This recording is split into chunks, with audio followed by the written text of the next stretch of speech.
Skin prickling with fear, he glanced up. No one was near. The Hebrew foreman closest to him was overseeing the loading of bricks onto a cart to add on to some phase of Pharaoh's storage cities. Wiping the moisture from his upper lip, he bent again to his work. Through the area, sunburned, work-weary children carried straw to women who shook it out like a blanket over the mud pit and then stomped it in.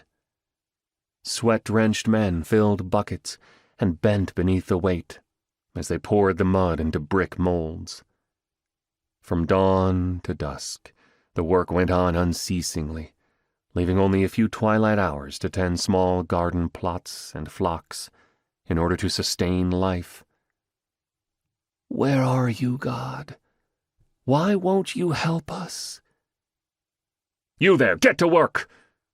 Ducking his head, Aaron hid his hatred and moved to the next mold.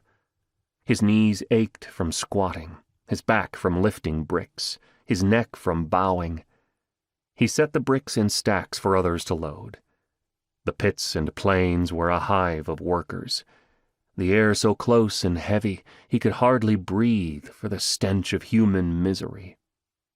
Sometimes death seemed preferable to this unbearable existence. What hope had he or any of his people? God had forsaken them. Aaron wiped the sweat from his eyes and removed another mold from a dried brick. Someone spoke to him again. It was less than a whisper, but it made his blood rush and the hair on the back of his neck stand on end. He paused and strained forward, listening. He looked around. No one paid him any notice. Maybe he was suffering from the heat.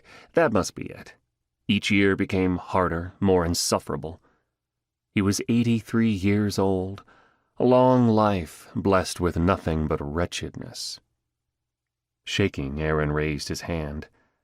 A boy hurried over with a skin of water. Aaron drank deeply, but the warm fluid did nothing to stop the inner quaking, the feeling of someone watching him so closely that he could feel that gaze into the marrow of his bones.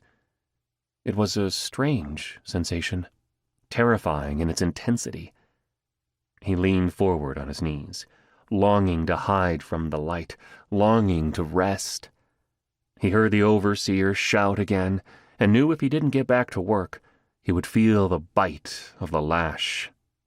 Even old men like him were expected to fulfill a heavy quota of bricks each day.